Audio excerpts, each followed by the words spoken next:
안녕하세요. 수험생 여러분 반갑습니다. 김민정 강사입니다. 이번 영상은 상설기출 문제 2회입니다.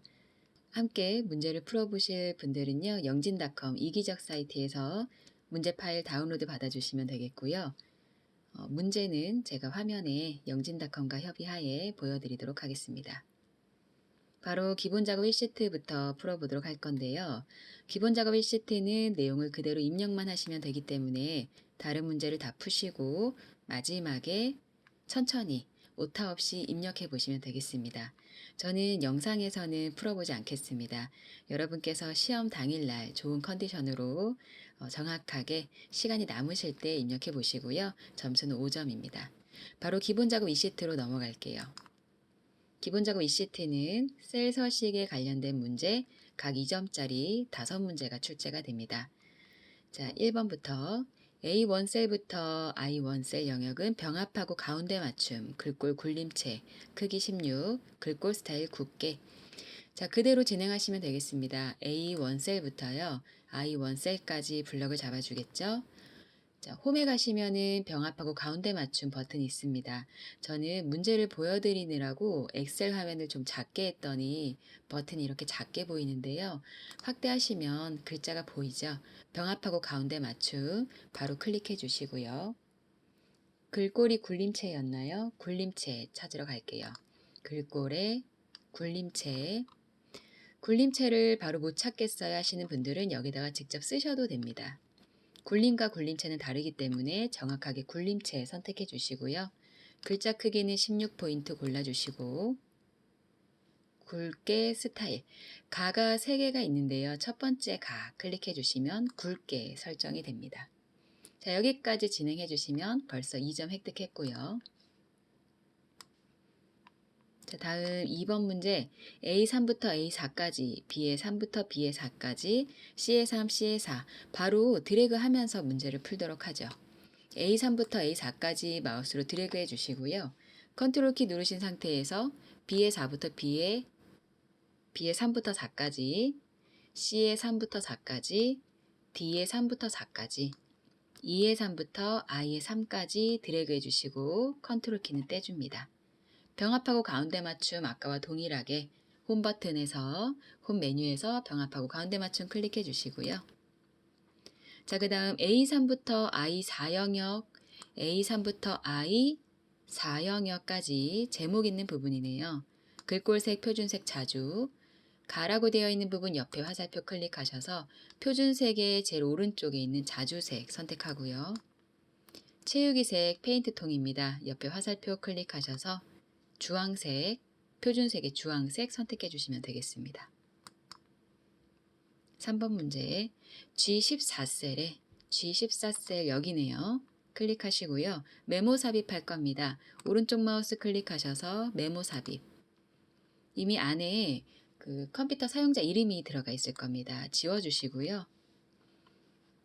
우리가 필요한 내용만 정확하게 입력해 주시면 되겠습니다. 띄어쓰기 확인해 주셔야 되겠죠. 메모를 삽입한 후 항상 표시되도록 설정을 하라고 하네요. 그러면 메모를 입력하신 G의 14셀을 클릭을 하시고 오른쪽 마우스 클릭하셔서 메모 표시 한번 클릭할게요. 자동 크기도 설정하셔야 됩니다. 메모를 한번 클릭하시고 메모의 테두리 부분을 마우스로 한번 더 클릭해 주세요. 오른쪽 마우스 누르시면 메모 서식 메뉴가 나올 겁니다. 클릭하고요. 맞춤이라는 메뉴에 가셔서요. 자동 크기 한번 체크하시고 확인하도록 하겠습니다. 문제 4번 I5부터 I14까지 바로 드래그 하죠. I5부터 I14까지 사용자 지정 표시 형식을 사용하셔야 됩니다. 오른쪽 마우스 클릭하셔서 셀 서식 표시 형식이죠. 사용자 지정으로 갈게요. 문자 뒤에 예정이라고 표시를 하라고 하였습니다. 소멸 일자에 월, 일, 숫자와 문자가 섞여 있습니다. 그럼 문자로 취급해 주시면 되겠고요. 형식 부분에 쥐표준이라고 써 있는 거 지우시고 골뱅이를 사용을 할게요.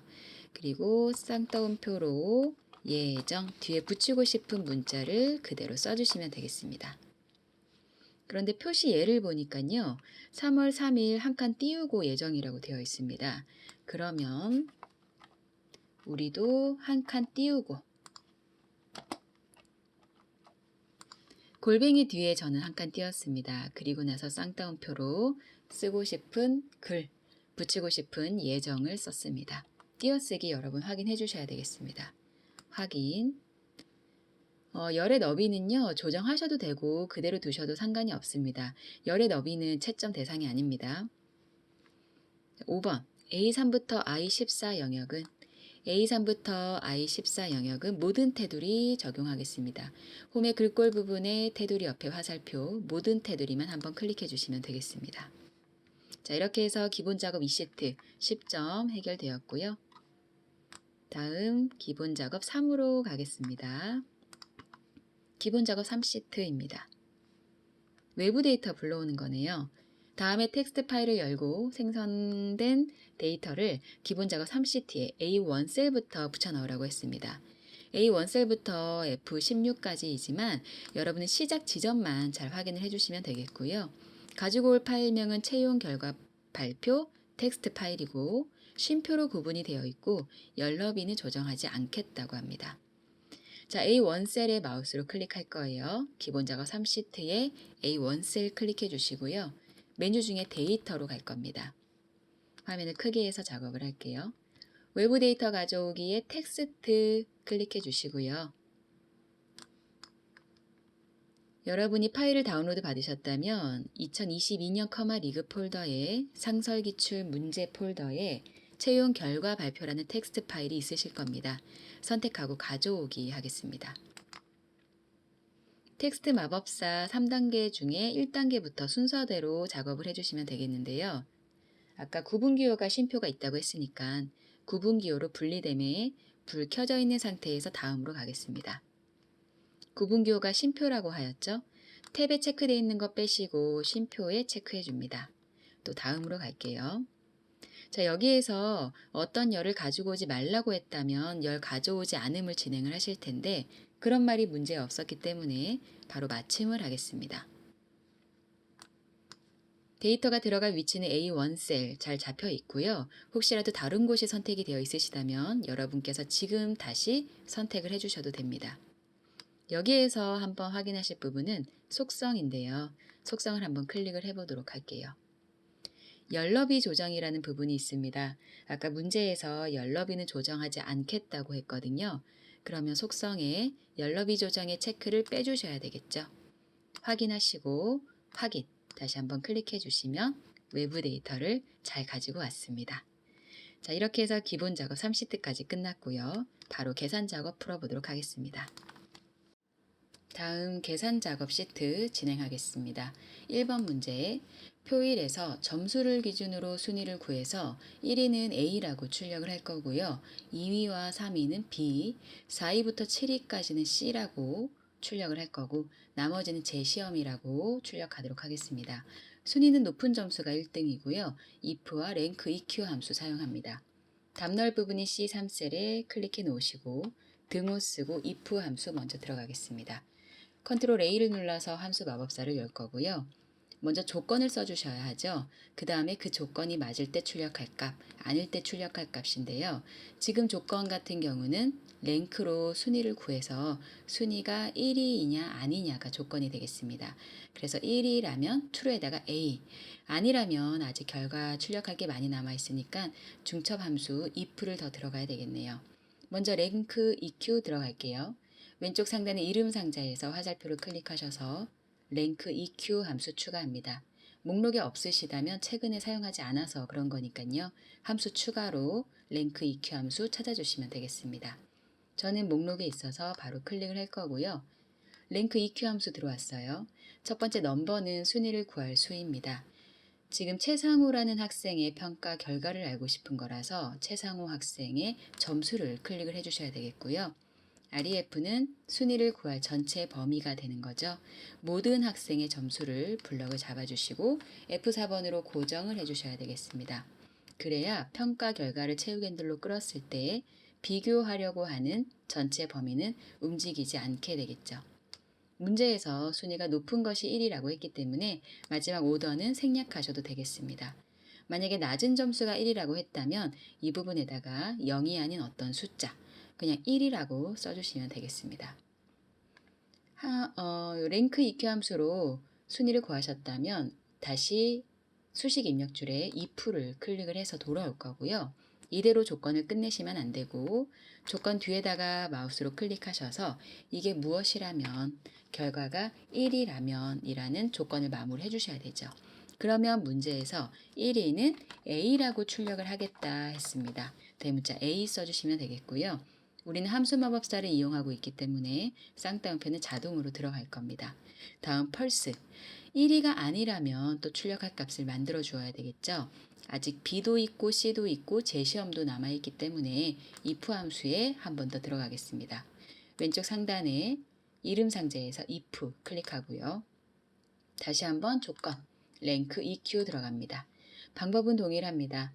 나의 점수 B의 3셀에 있는 점수가 B의 3부터 B의 11까지 전체 범위 중에 몇 등인지를 구할 겁니다.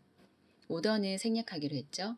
이번에는 수식 입력줄에 두 번째에 있는 if를 클릭을 해주시면 두 번째 if문으로 돌아왔고요. 여기에서 조건을 또 마무리해 주셔야 되는데 이번에는 2위에서 3위라면 조건을 써주셔야 돼요. 그 얘기는 3등보다 3위라는 결과보다 더 작다면 순위를 구했는데 그게 3등보다 작거나 같다면 그것은 2등, 3등이라는 뜻이 되겠습니다. 왜 1등은 안 되나요? 앞에서 이미 조건을 만들어줬기 때문에 1위는 포함되지 않습니다. 자, 2등과 3등이라면 그 값이 true라면 내가 출력하고 싶은 것은 대문자 B고요. 또 출력할 값이 C만 남아있다면 여기에다 C라고 쓰고 끝나겠지만 C도 남아있고 제시험도 남아있습니다. 또 if에 들어가야겠어요. 왼쪽 상단에 이름 상자에서 if 다시 한번 랭크 EQ 추가해 줍니다. 순위 구하는 것은 동일하죠. 내 점수가 전체 범위 중에서 몇 등이라면 전체 범위는 F4로 고정해 준다. 이제 마지막 if 사이를 마우스로 클릭하시고요. 여기에다가 조건을 또 마무리하겠습니다. 이제 조건은 4등에서 7등이어야 C라고 출력을 할 거거든요. 그러면 7이라는 숫자보다 작거나 같으면 되겠네요. 작거나 같다 7보다. 그렇게 하면 이게 4, 5, 6, 7등이라는 의미와 동일하게 되겠습니다. 조건을 이렇게 마무리해 주시면 되겠죠. 이 조건이 맞다면 4, 5, 6, 7등은 어떻게 출력한다고요? C라고 출력을 하기로 했고요. C도 아니다 라고 하면 나머지는 이제 펄스에다가 제시험이라고 입력해 주시면 되겠네요. 위쪽에 다른 인수창을 한번 클릭하시면 마지막 펄스에도 쌍따옴표가 붙는 것을 확인하실 수 있겠습니다. 자, 여기까지 하시고 확인 버튼, 나머지는 채우기 핸들로 끌도록 하겠습니다. 자, 다음은 문제 2번입니다. 표 2에서 주민등록번호의 첫 번째, 두 번째 문자와 현재 연도를 이용하여 나이를 계산을 할 건데요. 나이는 현재 연도, 오늘 날짜의 연도를 구하시고 빼기 출생 연도. 출생 연도라고 하면 주민등록번호의 왼쪽 두 글자의 숫자가 출생 연도가 되겠습니다. 이게 사실은 1993년이라는 의미인데요. 93만 있으니까 다시 한번 마이너스 1900까지 계산을 해주시면 이 사람의 나이를 구할 수가 있겠네요. 먼저 현재 연도를 구하도록 하겠습니다. 등호 쓰시고 2열 함수를 먼저 쓰셔야 하죠.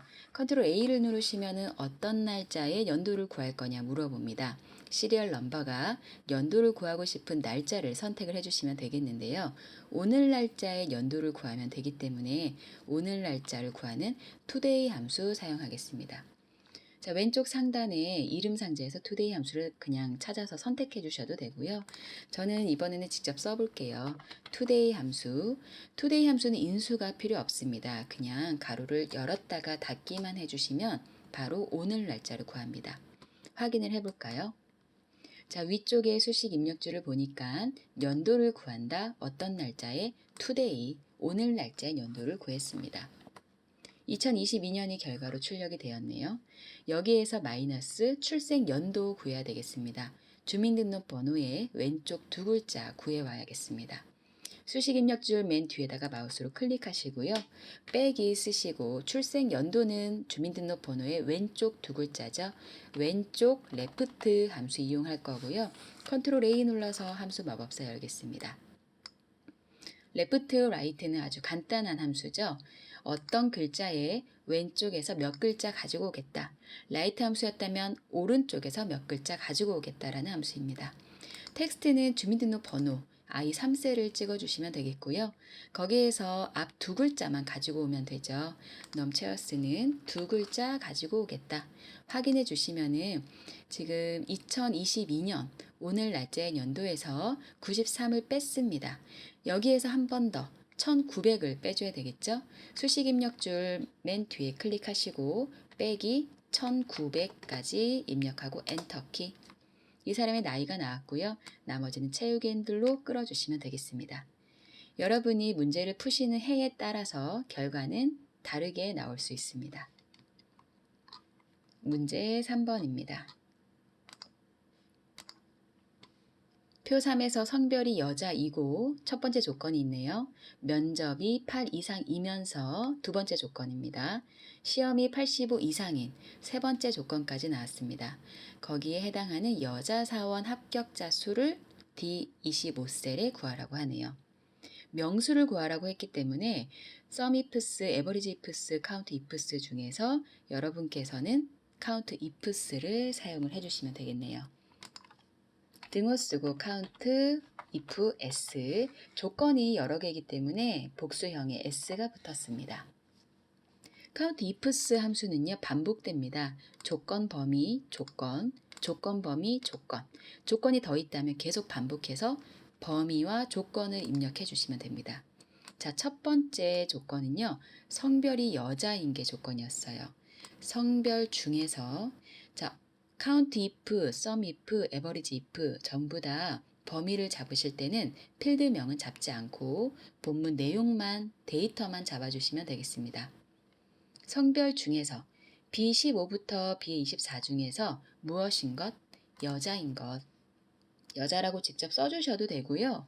여자라고 입력되어 있는 셀 아무거나 한번 클릭해 주셔도 엑셀이 여자로 인식을 하게 됩니다. 두 번째 조건. 면접이 8 이상이라고 했습니다. 이번에도 똑같이 면접 블럭 잡아주시고요. 8 이상이라고 했어요.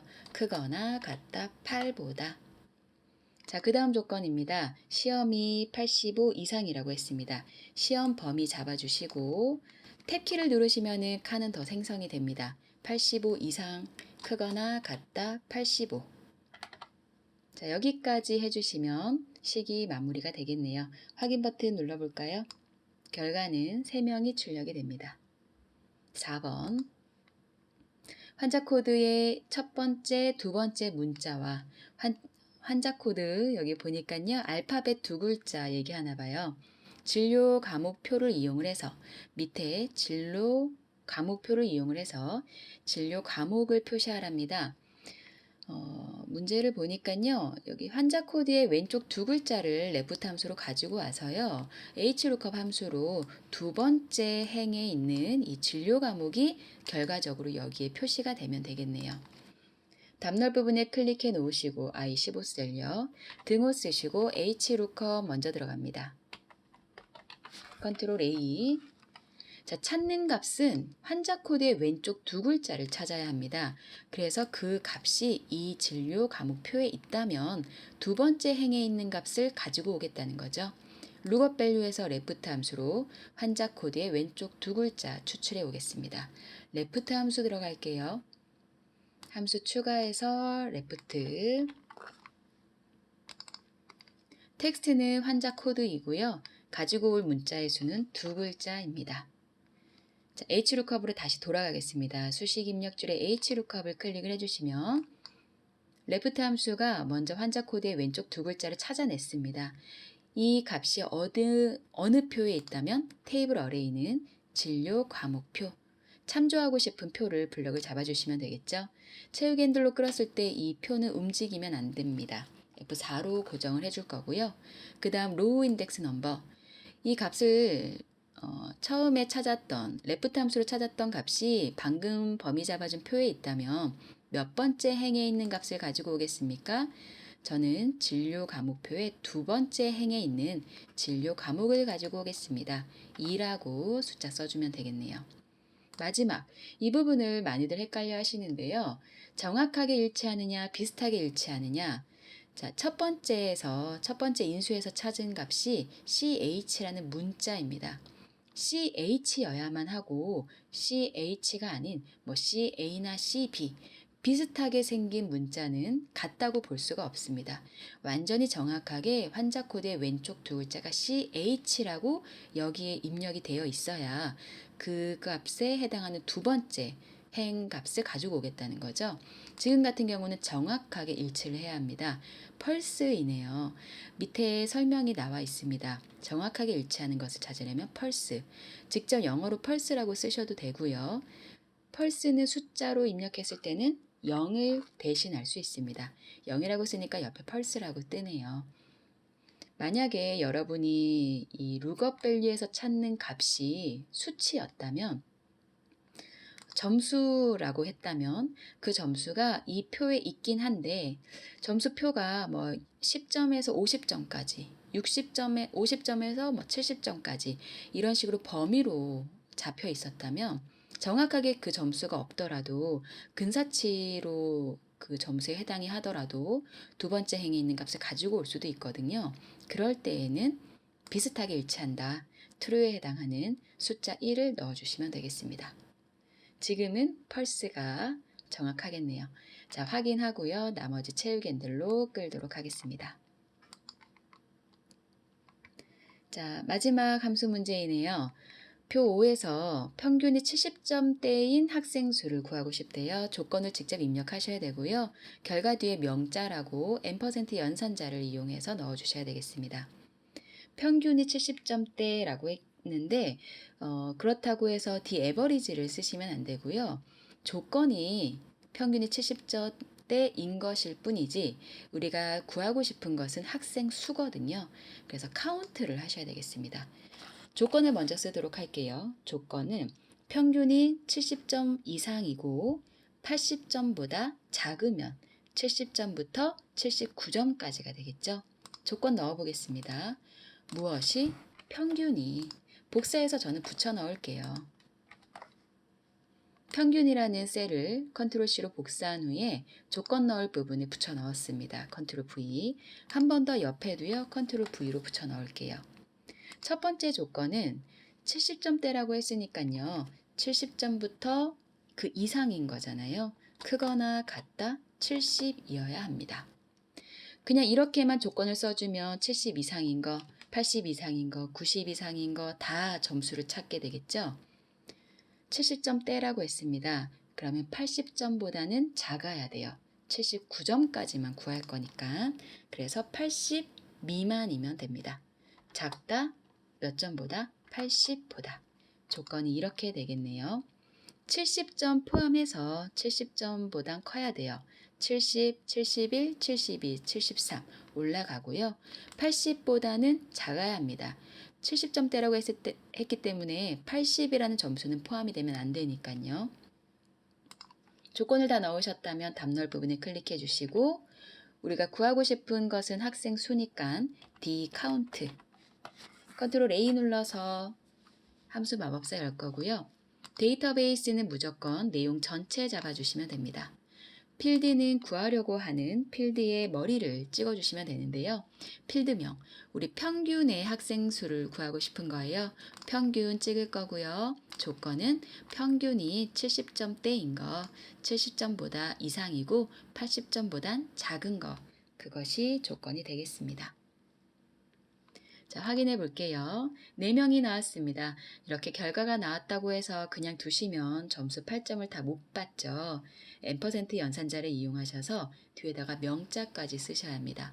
수식 입력줄 맨 뒤에다가 마우스로 클릭하시고 n% 기호 쓰신 후에 쌍따옴표로 명, 쌍따옴표 닫고 엔터키 쳐서 마무리하겠습니다. 자, 분석 작업 1번 시트 진행하겠습니다. 분석 작업 1번 시트에서는 시나리오가 출제가 되었네요. 가전제품 판매 현황표에서 순이익률이 다음과 같이 변동하는 경우 순이익 합계가 어떻게 변동되는지 시나리오를 만들겠습니다. 시나리오 작업을 하실 때에는 셀 이름 정의를 먼저 진행을 해 주셔야 하죠. 시나리오는 이름 정의부터, 부분합은 정렬부터 작업을 해 주셔야 됩니다. 셀 이름 정의 하겠습니다. I4셀은 순이익률, I4셀 이 부분이네요. 여기에 클릭해 놓으시고요. 왼쪽 상단의 이름 상자에 마우스로 클릭하시고 순이익률 입력하신 후에 엔터키. G24셀은 G24셀 찾아가 볼까요? 클릭하고 왼쪽 상단의 이름 상자에 마우스로 클릭하신 후에 순이익 합계 입력하고 엔터키. 이름 정의가 완료되었습니다. 이제는 시나리오 작업을 할 건데요. 순이익률이 25%로 바뀌었을 때 순이익률 증가라는 시나리오를 만들 거고요. 순이익률이 25%가 됐을 때 또 순이익률이 이만큼 감소했을 때 순이익 합계가 어떻게 변하느냐를 알고 싶은 거죠. 변하는 값은 순이익률이네요. 지금 20%인 이 수익률이 25%로 증가했을 때와 15%로 감소했을 때의 이 순이익의 합계가 어떻게 변하는지를 알고 싶은 겁니다. 자, 그러면 여러분께서는 I4셀을 마우스로 클릭을 해주셔야 돼요.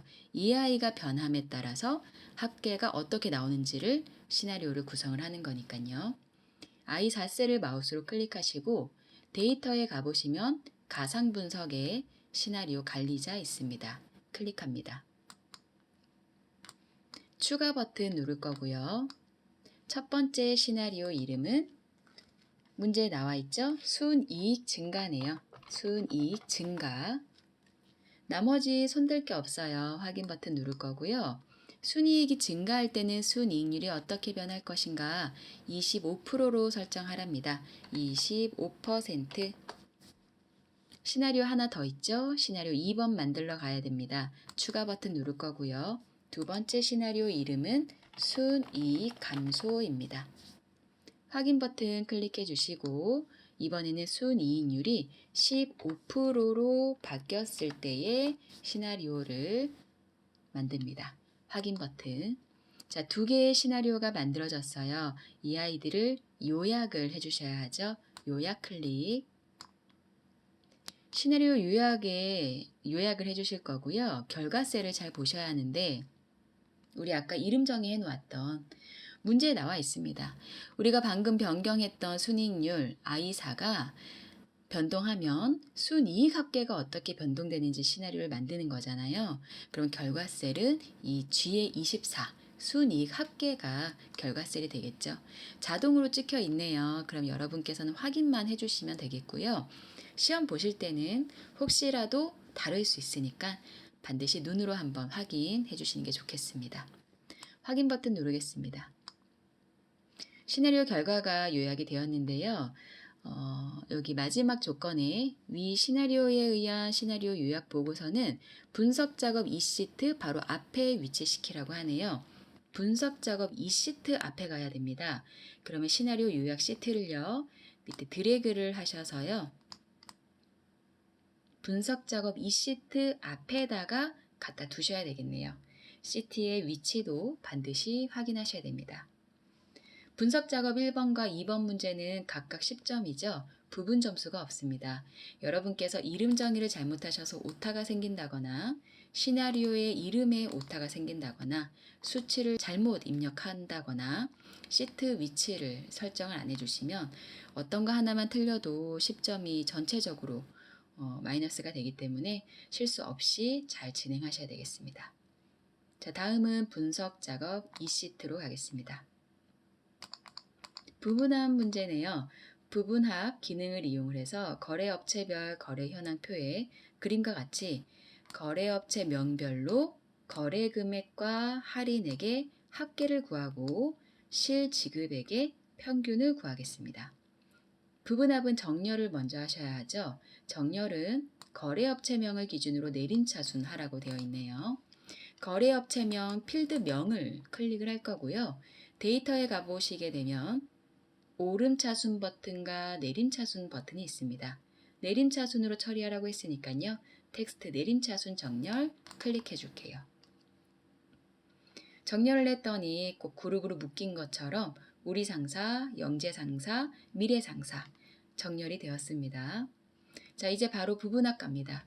데이터의 제일 오른쪽에 보시면은요, 부분합 버튼 크게 보이실 겁니다. 저는 지금 화면이 작기 때문에 버튼도 작아진 거예요. 부분합 클릭하겠습니다. 이 창을 여러분 잘 설정하시는 게 중요한 거죠.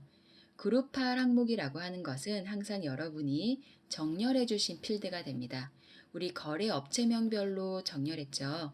그룹할 항목을 거래 업체명 선택해 주시면 되겠고요. 그 다음에 함수와 계산 항목은 문제에서 그대로 따라해 주시면 됩니다. 거래 업체 명별로 거래 금액과 할인액의 합계라고 했습니다. 함수는 합계네요. 누구의? 거래 금액과 할인액의 합계라고 했습니다. 반드시 하나는 체크가 되어 있어요. 기본적으로 체크되어 있는 아이는 빼주셔야 됩니다. 해당 사항이 없다면.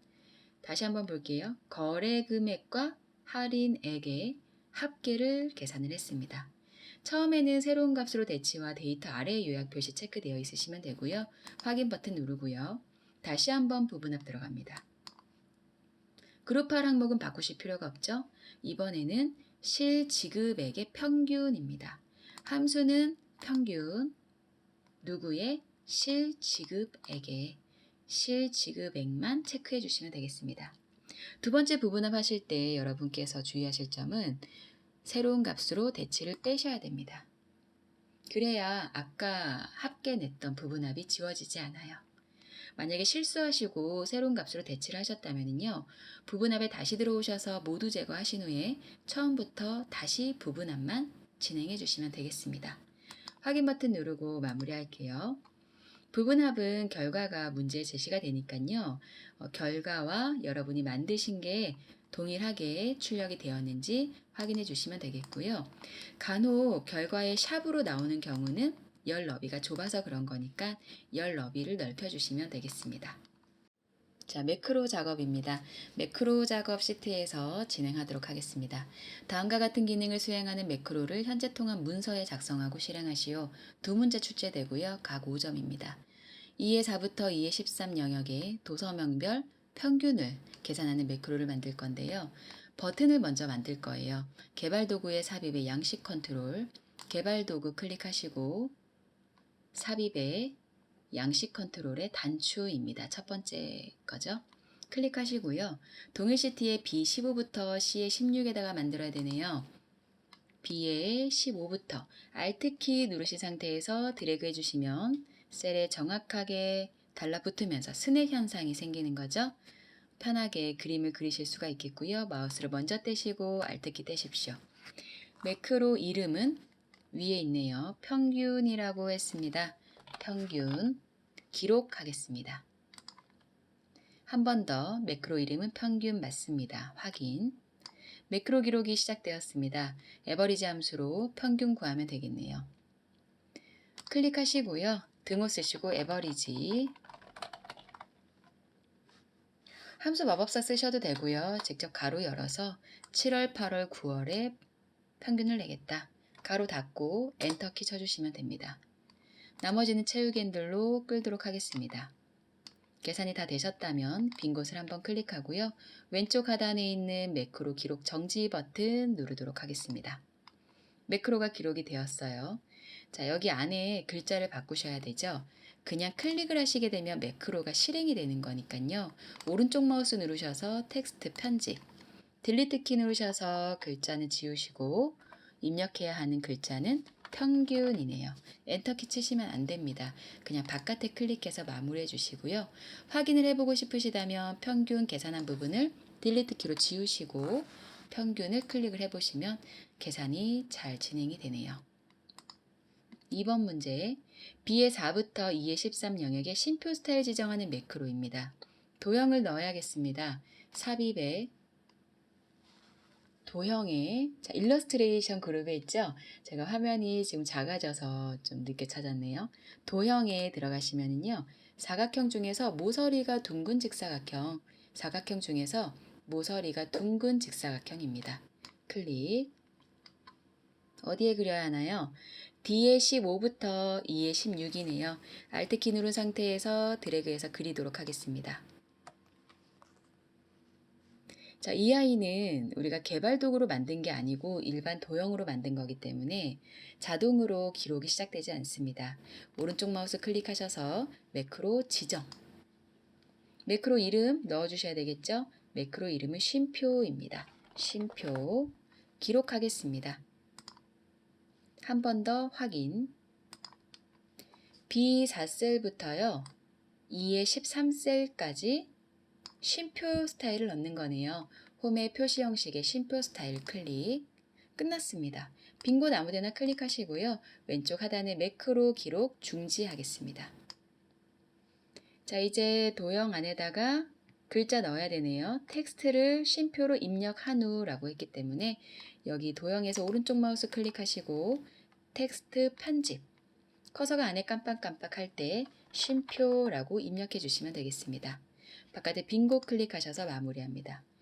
가운데 정렬하라는 말이 없었기 때문에 굳이 이 쉼표라는 글자를 가운데 정렬까지 하실 필요는 없으실 것 같아요. 이것을 이 매크로 결과를 확인을 하시겠다고 블럭을 잡아서 내용을 지우시면 안 되죠. 형식을 다른 걸로 바꾸신 후에 쉼표를 찍어 보시면 쉼표가 찍히는 것을 확인을 하실 수가 있겠습니다. 자, 이제 마지막 차트 작업 시트입니다. 차트 작업은 반드시 만들어져 있는 차트를 수정을 하셔야 되겠고요. 신규로 작성하시면 0점 처리됩니다. 5문제 출제되고요. 각 2점입니다. 바로 1번 문제 볼게요. 차트 종류를 3차원 원형으로 변형하래요. 차트 영역에서 화면을 좀 키우겠습니다. 차트 빈 공간, 차트 영역이라고 하는 부분에서요. 오른쪽 마우스 클릭하시면 차트 종류 변경이라는 메뉴가 있습니다. 클릭하고요. 원형 종류 중에서 3차원 원형 두 번째 거 선택하고 확인하겠습니다. 2번 차트 제목을 차트 위에 삽입을 할 건데요. 직접 제목을 쓰는 게 아니고 A1 셀에 입력되어 있는 이 부서별 인사평가 결과와 연동을 하라고 하네요. 뭔가 없는 요소를 추가하고 싶으실 때는 차트 요소 추가하는 이 플러스 버튼을 눌러주시면 편합니다. 클릭하고 차트 제목을 넣을 건데 옆에 화살표를 클릭을 하셔서요. 차트 위에다 넣겠다 선택 한 번 더 할게요. 자, 그리고 총점 부분 테두리를 블럭을 잡으시고요. 위에 수식 입력줄에다가 마우스로 클릭하시고 등호를 쓰시고 참조하고 싶은, 연동하고 싶은 A1 셀 클릭, 엔터키 쳐주시면 자동으로 A1 셀에 있는 값이 제목에 연동이 되었습니다. 3번 데이터 계열의 첫째 조각의 각을 15도로 지정하겠습니다. 데이터 계열이라고 하면 이 안에 있는 값들인 거죠. 아무데나 한번 클릭하시고 원형 차트 안에 아무데나 한번 클릭, 오른쪽 마우스 클릭하셔서 데이터 계열 서식으로 가겠습니다. 오른쪽에 메뉴가 떴네요. 계열 옵션에 첫째 조각의 각을 15도로 입력하고 엔터키 치겠습니다. 그러면 약간 회전이 되어서요. 그 조각의 각이 변경이 되었습니다. 3차원 회전에서 Y 회전을 30도로 지정을 하라고 하네요. 이 부분은 3차원 회전 메뉴를 사용을 하셔야 됩니다. 차트에서요. 오른쪽 마우스 클릭하셔서 3차원 회전으로 가겠습니다. Y 회전이라는 값이 바로 보이시죠? 이 부분을 30도로 바꿔주면 되겠네요. 엔터키. 원형의 차트가 좀 더 Y 수직으로 좀 세워진 형태로 바뀌었습니다. 자, 마지막 데이터 계열의 데이터 레이블 값 표시할 거고요. 레이블의 위치는 바깥쪽 끝에 지정하겠습니다. 계열 아무데나 한 번만 클릭하시고요. 오른쪽 마우스 클릭하셔서 데이터 레이블을 추가할 건데 데이터 레이블을 추가합니다. 위치가 바깥쪽 끝이에요. 다시 한번 오른쪽 마우스 클릭하셔서 데이터 레이블 서식에 들어가신 후에 레이블의 위치를 바깥쪽 끝으로 하도록 하겠습니다. 또 다른 방법은요. 플러스 버튼 누르셔서요. 데이터 레이블을 바로 바깥쪽 끝에다가 하셔도 됩니다. 오른쪽 마우스 클릭하셔서 작업하셔도 되고 차트 요소를 레이블을 추가해 주셔도 되겠습니다. 여러분이 편한 방법을 이용하셔서 정확하게 풀어주시면 되겠고요. 이렇게 해서 상설 기출문제 2회 풀이가 마무리되었습니다. 강의가 도움이 되셨다면 구독과 좋아요 부탁드리고요. 다음 강의에서 뵙도록 하겠습니다. 네, 수고하셨습니다. 감사합니다.